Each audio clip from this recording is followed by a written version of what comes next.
Good morning. This week, House Republicans continue to lead on key issues facing Americans at home and threats facing our troops and allies abroad. Unlike Joe Biden, House Republicans stand with Israel, and we will vote on the Israel Security Supplemental Appropriations Act, a standalone $17.6 billion package which will provide life-saving funding and resources to stand with Israel and protect American soldiers who have been under attack from Iranian-backed proxies. Under Joe Biden, over 150 attacks have been carried out against American soldiers by Iranian terrorists and their supporters. Joe Biden's weakness has emboldened our adversaries abroad and put American lives at risk. Providing funding for our troops and ensuring Israel has the resources to defend itself from the onslaught of unprovoked terrorist-backed attacks is not political or partisan. It is a moral imperative. Here at home, Joe Biden's weakness and open border policies have left our borders wide open. Millions of illegal immigrants have invaded our country due to Joe Biden's open border executive actions. And while Joe Biden and extreme Democrats push non-starter legislation that will only worsen the crisis at our border, House Republicans have already passed H.R. 2, the strongest border package ever, and this week we will vote to impeach Homeland Security Secretary Alejandro Mayorkas for his willful and systemic refusal to enforce our immigration laws and breach of public trust. With that, I'm honored to hand it over to our colleague, Congressman Ken Calvert, who serves as the Defense Appropriations Subcommittee Chair to discuss the Israel supplemental bill. Ken. Thank you, Elise. Appreciate the time. As you're aware, the situation in the Middle East is deteriorating. We must act to shore up our ally, Israel, provide the military and resources that they need, both to protect our own troops and those who are in the region. Last November, as you know, we passed a $14.3 billion aid to Israel. Those resources are unchanged. That included $5.2 billion in missile defense systems such as Iron Dome, David Sling, and to activate Iron Beam, which is a new technology which we think is quite promising and we'd like to put in the field.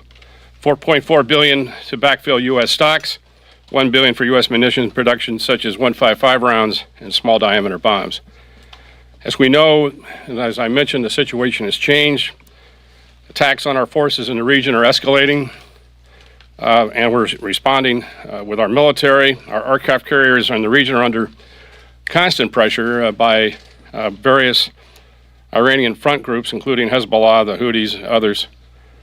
So we need funding to backfill that also. So that's $3.3 billion for military operations in the region. So this also includes $3.5 billion for foreign military financing for U.S. systems into Israel, and about $1 billion for low-cost defense capability. We're spending a significant amount of money, sometimes up to $5 million a round, to take out a low-cost drone. So we need to have more inexpensive anti-drone technology in the field as rapidly as possible. So in a nutshell, that's the bill. And I'd be happy to answer any questions. We'll go to Tom Emmer next. Well, first Tom. Okay. Tom Emmer. You can have the hot seat. All right. First, I want to thank Ken Calvert for his work on the very important issue he just discussed. Thanks, Ken. Israel has every right to defend itself against Hamas' barbaric acts of terrorism, and it's imperative that America stands with Israel in this fight.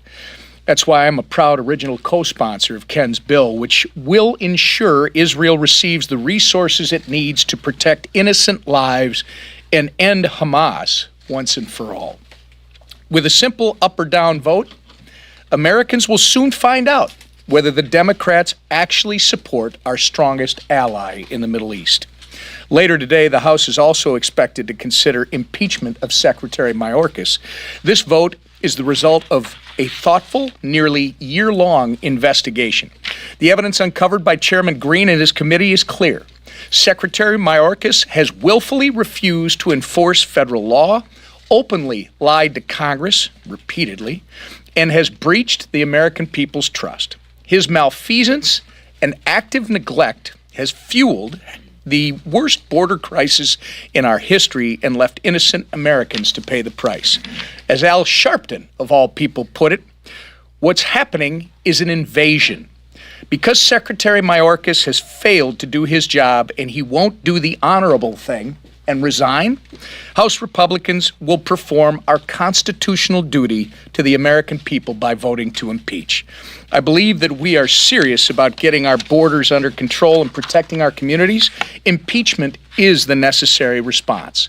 Americans who have suffered for far too long under the Biden administration's open borders agenda deserve nothing less. And with that, I turn it over to our speaker, Mike Johnson. Thank you, Tom. Thank the whip and the conference chair and Ken Calvert for all his hard work. Let me address some of the big issues that I know are on everybody's mind this morning. This Sunday, the Senate was supposed to release a supplemental funding bill that we've been waiting on for a couple of months now, and it was supposed to have a border security set of provisions in it. That is not what we got. We got a supplemental funding proposal with immigration provisions. It's not a border security bill. It doesn't do anything of the sort. In fact, in our view, after a careful, thoughtful review of this, we believe that if those provisions were to make law, it might actually make the situation worse. Let me give you a couple citations. There's just a few of our countless concerns with the bill and the form that it was sent to us. On page 321, for example, the bill expands work authorizations for illegal aliens, threatens American workers' wages, and also acts as another magnet for illegal immigration. It's a pull factor. You don't want to tell people around the world to come on in over the border. We'll give you work, and by the way, we'll put most of you on public assistance so that the American taxpayer can spend billions and billions and billions of dollars to feed, house, and clothe and educate you. That's not the message that is helpful to send around the world. On page 116 of the bill, it endorses the Biden administration's catch and release policy, endorses it by allowing illegals to be, quote, released from physical custody, unquote. Instead of deciding, asylum on a case-by-case basis, as the law specifically states currently, what they would do is just engage in more of these large-scale releases. The shutdown authority in the bill, you've heard some things said about that, but it's riddled with loopholes. You might not have heard that part. It gives Secretary Mayorkas, who is, of course, one of the chief architects of the catastrophe that we're all dealing with, the authority to undermine that. You can find that on pages 218 and 219 of the bill. Of course, this administration has shown the American people that it will exploit any measure to keep the border open. And the lead Democrat negotiator of this bill made clear to everybody, under this bill, quote, the border never closes. That's what he said, Senator Murphy. In sum, the bill does not secure the border, and it does not prevent illegals from coming into our country. And I don't want to belabor the point every day and repeat the statistics over and over and over, but you all know it well. We've had over 7 million encounters at the border since President Biden took office. We've got over 2 million known gotaways. We've got over 300 people who are suspects on the terrorism watch list. They're all in the country. But the scary thing is we don't know who is in the country who came in completely undetected. We don't know how many people snuck over that border, but we know it's a large, large number. And among that number, we don't know how many of them have ill design for our country. How many of them actually are terrorists or want to be terrorists. We don't know how many terrorism cells are set up around the country. We do know that fentanyl is the leading cause of death for Americans age 18 to 49 because it's pouring over the border like an open sewer, as they say all the time. We do know that human trafficking is a scourge that is benefiting the cartels, which are international violent criminal enterprises. They're making billions of dollars bringing people into our country because the administration allows it to happen. We know all the problems. We know that the communities are being overwhelmed and flooded, from deep blue cities to rural communities. Every state's a border state. All these things are happening.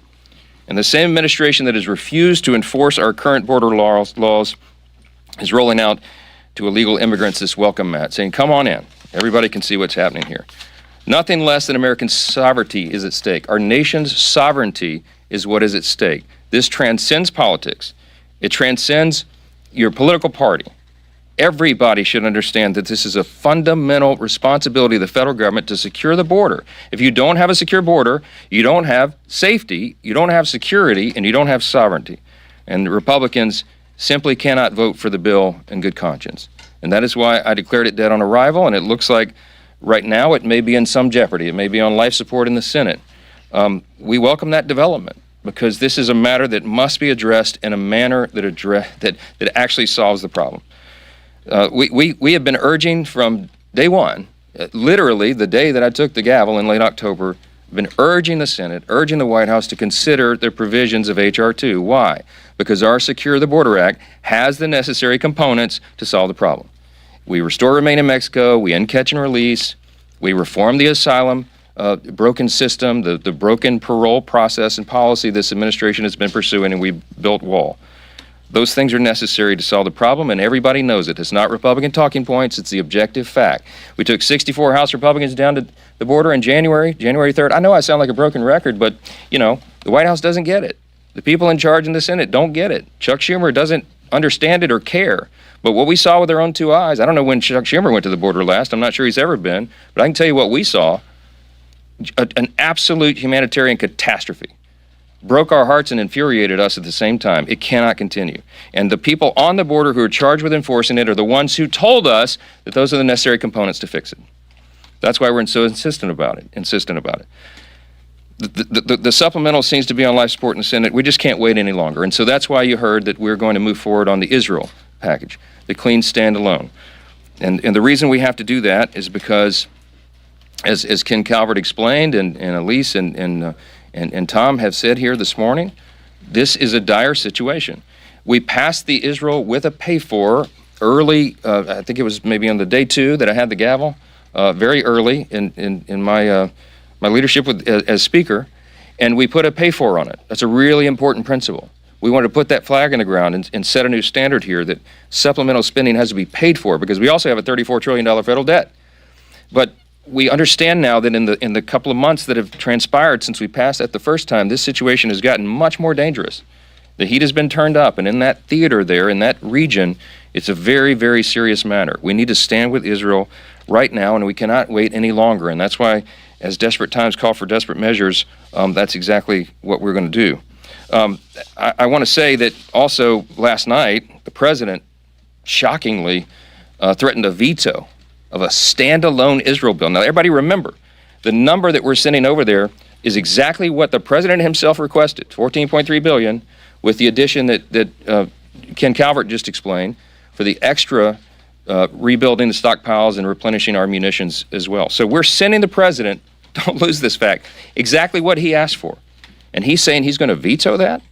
Israel is our closest ally and friend in the Middle East, and one of our closest in history. Our nations are inextricably linked because of our joint Judeo-Christian heritage and our traditions and the great love that we have for our friends and allies there.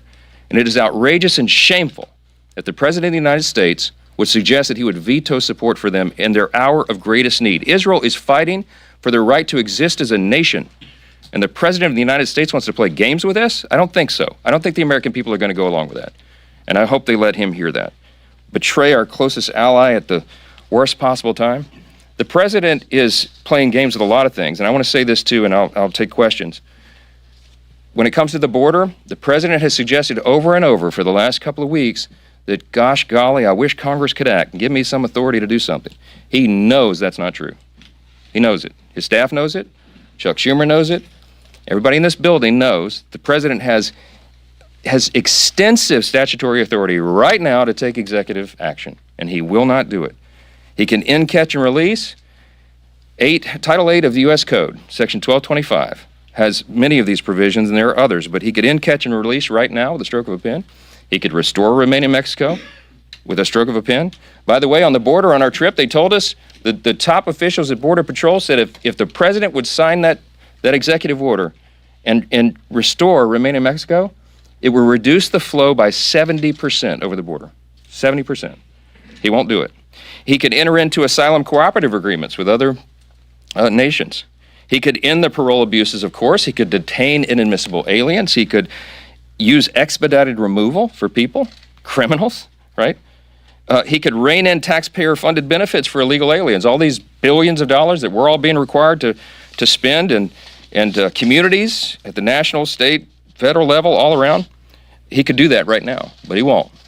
He could issue a proclamation to suspend or restrict the entry of any category of aliens or all illegal aliens that he wanted. Let me read you that provision. Everybody Google this. You can check it out. It's 8 U.S.C. 1182F. We also call it Section 212F of the Immigration and Nationality Act, and this is what it says. It empowers the President, quote, to suspend the entry of all aliens or any class of aliens as immigrants or non-immigrants or impose on the entry of aliens any restrictions he may deem appropriate. If the president finds, this is a quote, that the entry of any aliens or any class of aliens into the United States would be detrimental to the interest of the United States, unquote. That is what the law says. Been used many times by previous administrations. It was used many times by the Obama administration that Joe Biden was a part of, but this afternoon he wants us to believe that he doesn't really have that authority. It's not really there. Everybody can find it. Go read it for yourself. We're at our wits' end here. The nation is struggling with all the terrible societal ills that have come with this open border. It is unacceptable. We cannot allow this to continue anymore.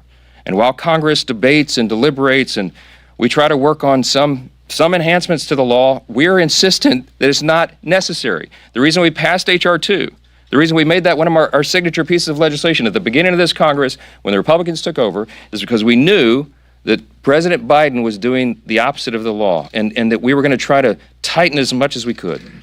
And those provisions are important, but again, they're not necessary to stop the problem right now. The president knows it, the authority exists, and we'll continue to remind the American people that it's one individual, the commander-in-chief, the most powerful political figure in this country, who could end the catastrophe that he specifically, and we believe intentionally, created. With that, I'll take questions. Chad. Good morning, thank you. You said you were going to work on Ken Buck over the weekend. He's a no. Mr. McClintock has expressed reservations about this as well. Do you respect their views when they say they don't think that this is right to go ahead and try to impeach Mayorkas, when someone like Mike Gallagher says this opens up Pandora's box? I mean, or are they making a good case? Yeah, Mike Gallagher and Tom McClintock and others who have been very thoughtful and deliberate about this heavy decision are some of my closest friends and men that I dearly respect. I spoke to both of them this morning at great length. And I, my background's in constitutional law, and I've served on the impeachment defense team for President Trump twice. I'm very familiar with the law. I'm very familiar with the legal standard. And we had some very thoughtful intellectual discussion with those two gentlemen this morning. Listen, I respect everybody's view on it. I understand the heavy weight that impeachment is, as I've said many times, and y'all have heard me say, next to the declaration of war, I believe impeachment is probably the heaviest authority that the House is given in the Constitution. We carry that weight very carefully. What I will say about this on the Mayorkas impeachment is that the Homeland Security Committee did an extraordinary job, a very deliberate job, as you know, over a long period of time in 5 different phases, investigating the various things that Secretary Mayorkas has been charged with. And ultimately, when you talk about the breach of public trust, when you talk about a secretary who has openly lied before the Congress, right? He stood in front of us and me personally after taking an oath and said things that he knows are not true. When he has engaged in a complete dereliction of duty, and moreover, he has willfully defied existing federal statutes and laws and things that are incumbent upon him, his duty under the laws of the country. He refuses to enforce. There is no other measure for Congress to take but this one. It's an extreme measure. We do not take it lightly, and I respect the conscience of everyone and how they vote. But I would tell you, I am convinced that this individual, I'm not the greatest historian and scholar, but I am a student of history. And I'll tell you, in my review and my understanding and everything I've known and read and studied over the years, I don't believe there's ever been a cabinet secretary who was so blatantly, openly, willfully, and without remorse did exactly the opposite of what the federal law requires him to do. It's an extreme measure, but extreme times call for extreme measures. Second, right here. Mr. Speaker, you said that the supplemental deal doesn't go far enough. If House Republicans reject a deal that presumably has the support of the Senate and President and unbundle it, how do you have any leverage to go forward on Republican border priorities? What would be the path forward after that? Well, we'll see how all that develops. I mean, I don't know. This is developing by the hour now on the Senate side. I'm not sure how that's going to go. I believe that they're going to try the test vote on Wednesday, but we'll see how that goes. If ultimately they send that bill over, we will. I'm not going to put it on the floor in its current form. I've already said that. They're talking about amending it over there. We'll see how that happens. I'm not going to prejudge the outcome, but I'll tell you, we have been working on this in our committees of jurisdiction and as a full body, the House Republicans. Of course, again, we passed H.R. 2 9 months ago. It's been sitting on Chuck Schumer's desk collecting dust, and that's our position. And again, I explained here in some detail this morning, as you've heard me say many times, this is not for political purposes. It's not messaging points. These are the components that are necessary to solve the problem. If you leave open a gaping loophole, if you give extraordinary authority as in the Senate's bill, to the very architect of the catastrophe, and you say, hey, you have the legal authority to just waive this. You have the broad discretionary authority as the secretary of the department to change it at will, effectively. It will do no good. And by the way, even if Congress could concoct both houses of Congress and send to the president's desk for signature the greatest border security measure that has ever been designed, we have no faith that Secretary Mayorkas, of course, would enforce it. He doesn't enforce the laws that are on the books now. And that's why the executive authority and the use of it is so critically important, and why the American people are counting on the president to do something. Break the glass, sir. We had 302,000 illegal aliens encountered at the border in December alone. The January numbers are going to be staggering. We're setting new records as we go. If this is not a break the glass moment, I don't know what is. Far end over here. On Ukraine and Israel, you have one country that's been credibly accused of war crimes in its offensive war. You have another country that has undoubtedly had war crimes and atrocities committed against it. Why is it important to fund one more than the other? And if the Senate sends back Ukraine aid twinned with Israel aid, what will you do with that bill? I don't expect that that's going to happen at this point, but we have to deal with these measures and these issues independently and separately. I think that they merit that. I think they deserve that. What's happening in Israel right now, I mean, I don't have to explain to everyone here how the temperature's been turned up in the region, how we're now retaliating against Iran, at least as proxies in the region, and we have some disputes about the best approach to that as well. But we have lost 3 troops in the last week and a half. We lost 2 Navy SEALs the week before that.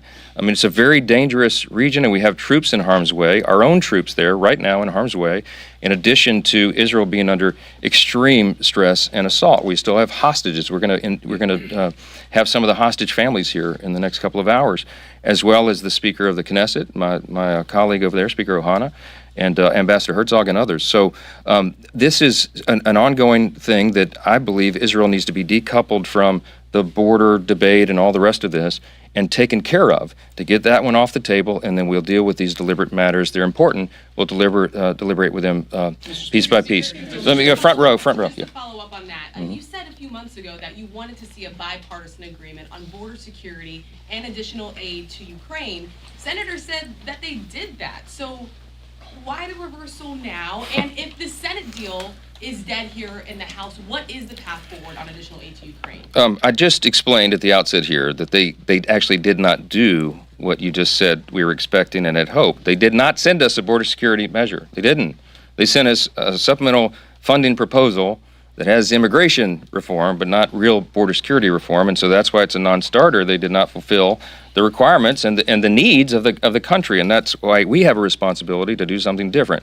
We'll talk about the Ukraine measure going forward. That's not been abandoned, but there's a lot more work that needs to be done with regard to what the answers that the White House needs to provide us. Endgame, strategy, accountability for the funding, all of these very specific details that the House is required to consider when we make such heavy decisions. And we'll continue that. We'll continue seeking the answers from the White House, and we'll process it as we go. Thank you all this morning. That's the last question.